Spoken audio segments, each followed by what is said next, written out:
Idul Adha itu dari kata id itu kembali banyak nikmat atau terulangnya nikmat-nikmat yang diberikan oleh Allah Subhanahu wa taala. Kemudian Al-Adha ini banyak yang mengatakan terkait dengan ibadah penyembelihan kurban disebut Idul Adha atau Idul Kurban. Saya cerita sedikit tentang sejarah Idul Adha. Dulu ada seorang malaikat yang menjelma sebagai manusia dan beliau ini komunikasi dengan Nabi Ibrahim. Sebelum saya cerita jauh, saya katakan juga saya ingatkan lagi bahwa cara berpikir kita sebagai mukmin itu harus berpikir awal al-khilqah. Awal kita dijadikan oleh Allah Ta'ala, yaitu Nabi Adam materinya dari tanah, nyatanya bisa jadi Nabi Adam. Kita dari sperma, nyatanya bisa jadi manusia dengan konstruksi yang sempurna. Dengan cara seperti ini nanti bayangkan kekuasaan Allah yang tidak terbatas menjadi mudah. Saya teruskan, si malaikat tadi tanya ke Nabi Ibrahim, saya minta kambing kamu. Oh ya silahkan. Asal kamu melantunkan kalimat tasbih, terus dibaca tasbih, indah sekali, merdu, terus bisa minta tambahan kambing, ya. Sampai beberapa kali. Demi Allah, ini baru kambing, baru hewan. Andaikan anak saya pun, kalau demi Allah saya kurbankan. Singkat cerita, versi riwayat ini, suatu saat Nabi Ibrahim diuji dengan dimintanya anak untuk dikurbankan. Ketika beliau atas nama seorang bapak agak keberatan, terus diingatkan ulang oleh Allah Ta'ala, janji beliau demi Allah, anak pun saya kurbankan. Walhasil akhirnya beliau melakukan itu. Dan karena Allah hanya menguji, tidak niat betulan supaya anak itu disembelih, akhirnya diganti oleh kambing. Jadilah tradisi kurban itu pakai kambing. Kemudian secara fikih ada padanan-padanan yang cukup menggantikan kambing, yaitu ada sapi, ada unta, dan seterusnya, dan seterusnya. Yang menarik dari sekian referensi yang saya baca, dan ini harus disosialisasikan lah. Sebagian versi itu adalah bahwa Nabi Ibrahim ketika diangkat di alam malakut, di alam langit sana, itu ketemu Allah, kemudian Allah tanya, Ibrahim, banyak hamba-hambaku yang durhaka, tidak tahu saya sebagai Tuhannya. Terus kata Ibrahim, usul ya fa'amidhum, bunuh saja ya Allah. Setelah itu tanya lagi, ada yang pezina, ada yang koruptor, ada yang pokoknya dosa-dosa yang buruk sekali. Dan di semua itu Nabi Ibrahim usul, mereka hidup di bumi engkau ya Allah, makan rezekimu ya Allah, maka mereka enggak sopan sekali, enggak ngerti engkau. Terus singkat cerita minta itu diadab, siksa. Suatu saat versi referensi ini di kitab Hikam, kalau di kitab saya halaman 15 juz 2, suatu saat Nabi Ibrahim itu diminta sama Allah menyembelih Ismail. Citra ini penting sekali. Setelah disuruh menyembelih Ismail, Nabi Ibrahim komplain. Ya Allah, ini anak saya, samratu fuadi, buah hati saya, kenapa engkau seenaknya minta saya sembelih? Gitu. Gak bisa ya Allah, ini samratu fuadi, buah hati saya. Terus kata Allah, orang-orang yang durhaka yang kamu usulkan supaya saya bunuh, itu hamba saya menciptakan mereka, dan saya mencintai mereka, karena itu ciptaan saya. Anda enak saja usul saya matikan, saya bunuh. Sekarang ketika Anda usul, saya tidak mikir. Kenapa ketika saya usul kamu mikir? Terus akhirnya Nabi Ibrahim mau oke ya Allah terus.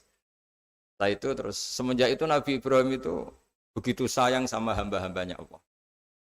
Sehingga dari cerita yang paling masyhur ketika Abu Bakar As-Siddiq begitu lemah lembut sama hamba-hamba Allah yang lain, Nabi Muhammad mensepadankan dalam hal ini sama Nabi Ibrahim, hati kamu sehalus Ibrahim. Yaitu Nabi Ibrahim, beliau akhir-akhir punya komitmen, faman tabi'ani fa innahu minni wa man aswani fa innaka ghafurur rahim. Ya Allah, orang yang ikut sunnahku maka jelas bagian dari saya. Dan yang sedang durhaka, waman asoni, saya harapkan fa innaka ghafurur rahim. Engkau Maha Pengampun, Maha Penyayang. Semenjak itu menjadi sunnatan mutaba'ah bahwa agama ini agama rahmatan lil alamin, bahwa melihat kemungkaran, melihat kebodohan, ketimpangan, itu komitmen kita ini membenahin, bukan menghabisin. Melihat kesalahan, komitmen kita ini in uridu ilal islaha mastata'tu. Komitmen kita ini ingin lebih baik, bukan mengacaukan dunia ini. Semenjak itu terus syariat-syariat Islam disebut anit tabi millata Ibrahim Hanifa, bahwa kita mengikuti millahnya Ibrahim. Sebab itu kemudian setelah ini menjadi sunnatan mutaba'ah, bahkan banyak ulama yang berpendapat ketika Rasulullah SAW Mi'raj, itu dari sekian Nabi Ulul Azmi yang enggak ketemu itu Nabi Nuh. Nabi Nuh alaihissalam, padahal termasuk Nabi Ulul Azmi. Itu banyak yang menganalisis karena Nabi Nuh itu pernah berdoa, Rabbi la tadhar alal ardi minal kafirina dayaro. Nabi Nuh adalah Nabi yang pernah cara Jawa maksudno kaumnya, mendoakan buruk sama kaumnya. Dan itu tidak manhaj, tidak metode yang Nabi Muhammad disuruh ikut metode itu. Tapi Nabi disuruh ikut manhaj atau pola sosiologi, pola dakwah atau pola sosial yang harus mengikuti Nabi Ibrahim anit tabi millata Ibrahim Hanifa. Nabi Ibrahim itu orang yang sangat lemah lembut, yang ngendikan faman tabi'ani fa innahu minni wa man asani fa innaka ghafurur rahim. Sebab itu teman-teman yang di Kanada, yang di mana-mana, kita ngikuti status ilmu hakikat. Di ilmu manusia, negara ini milik Kanada, milik Amerika, milik Eropa misalnya, atau milik mana sajalah. Tapi di status ilmu hakikat, semua itu milik Allah. Sehingga di antara ciri khas Islam adalah kalau dulu agama-agama lain harus salat di tempat peribadatan mereka. Islam mengatakan ju'ilat lanal ardu kulluha masjidan. Semua bumi Allah itu masjid, tempat sujud. Sehingga orang Islam fa'enama adrokatu sholat, kamu kapan saja ketemu waktu sholat, ya sholat. Semua bumi Allah itu tempat sujud.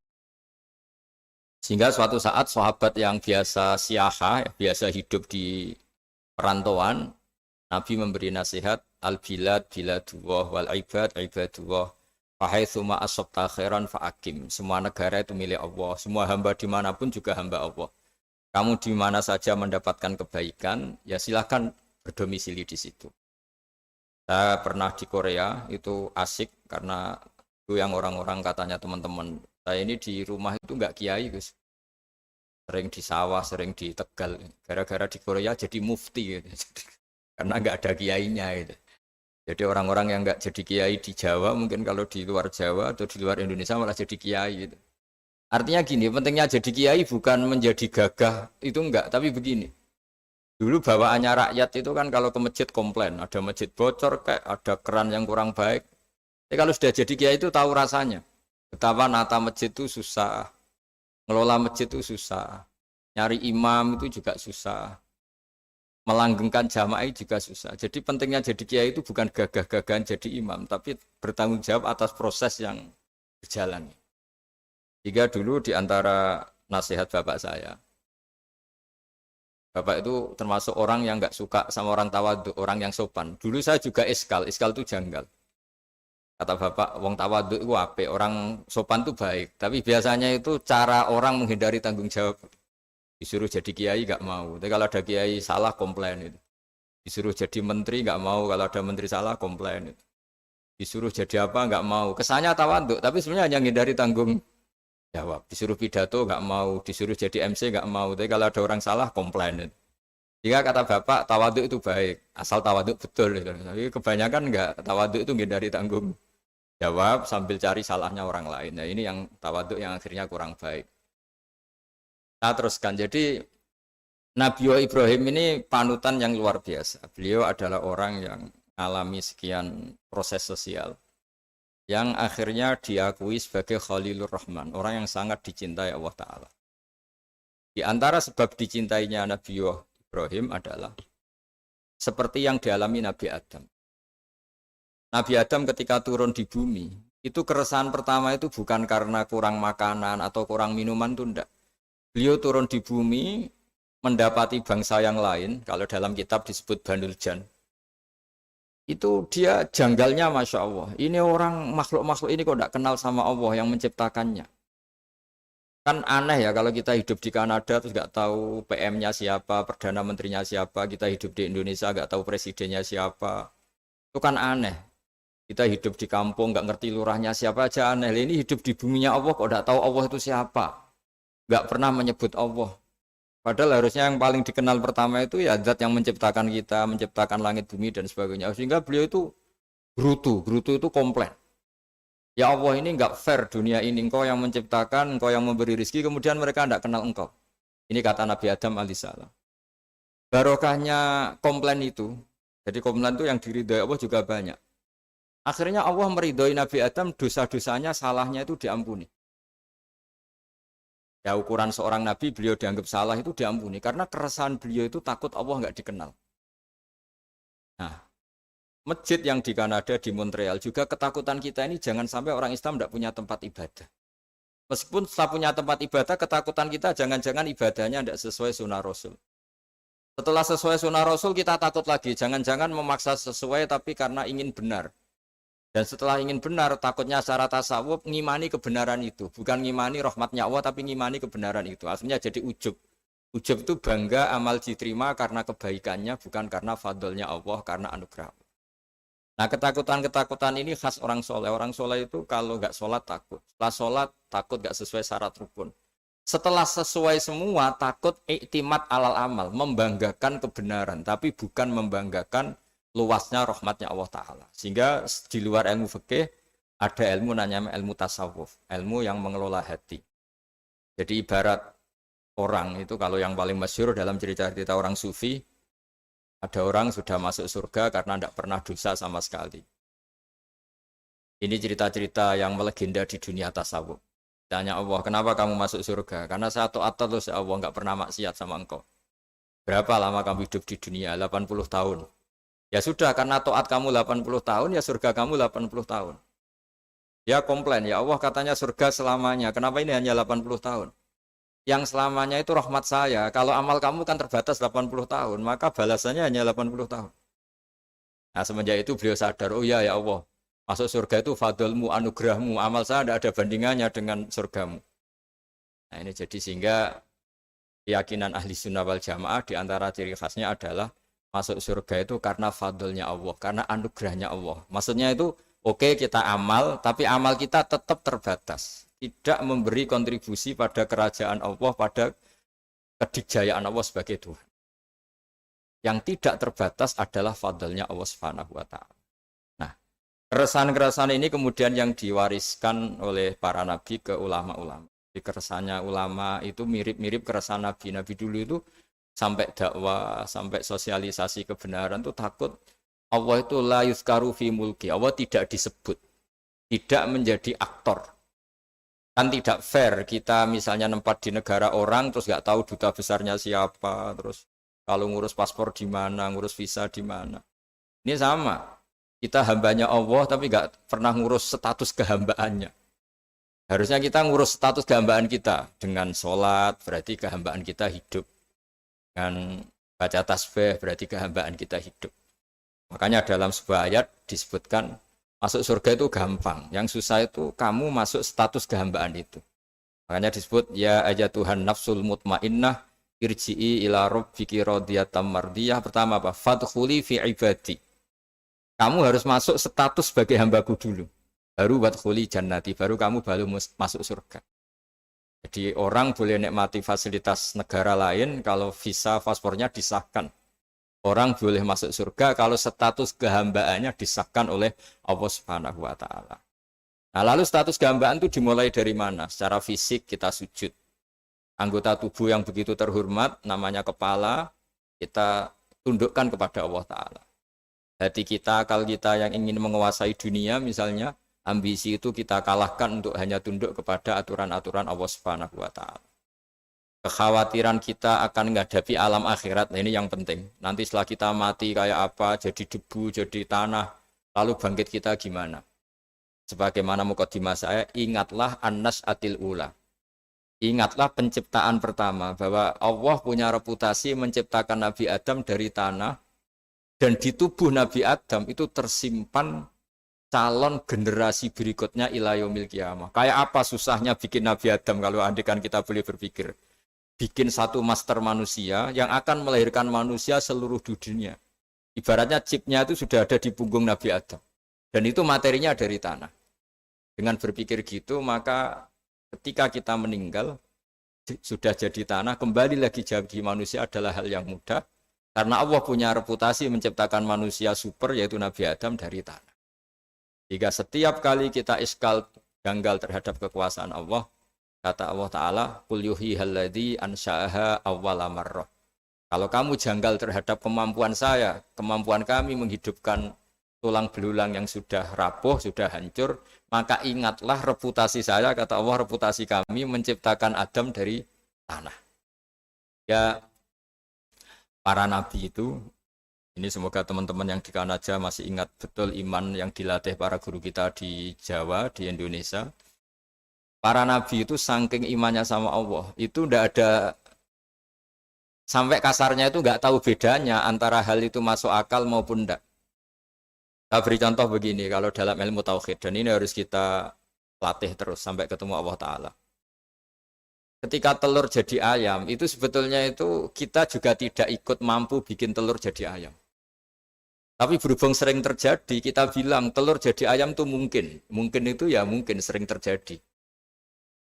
Padahal sering terjadi ini juga tidak yang jenis kita ikut berkontribusi.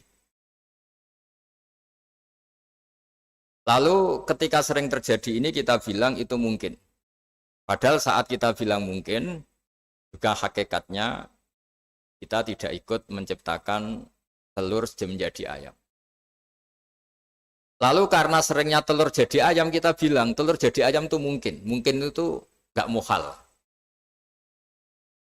Begitu juga bebijian, nanti jadi pohon besar yang rindang, yang berbuah, kita katakan mungkin. Kenapa kita katakan mungkin? Karena itu sering terjadi. Oh, kita pun tidak ikut menciptakan biji jadi pohon besar, telur jadi ayam. Artinya apa? Zaman sesuatu itu sering terjadi, kita pun sebetulnya tidak pernah ikut menciptakan. Hanya menyaksikan sering, terus kita bilang itu mungkin. Tapi kita tidak memberi kontribusi sama sekali. Semua itu karena kudrohnya Allah, kemampuan Allah. Lalu ketika ada orang yang bilang batu ini bisa melahirkan onta, kita bilang mohal, batu itu tidak mungkin melahirkan onta. Tapi kalau seorang nabi itu nggak tahu bedanya antara batu melahirkan onta dengan indukan onta melahirkan onta.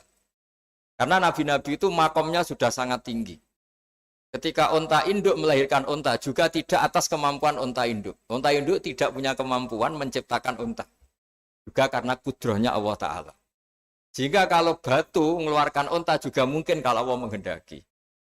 Hingga ketika Nabi Soleh diminta kaumnya, apa bukti engkau Nabi? Tunjukkan ayat kalau engkau Nabi. Yang kamu minta apa?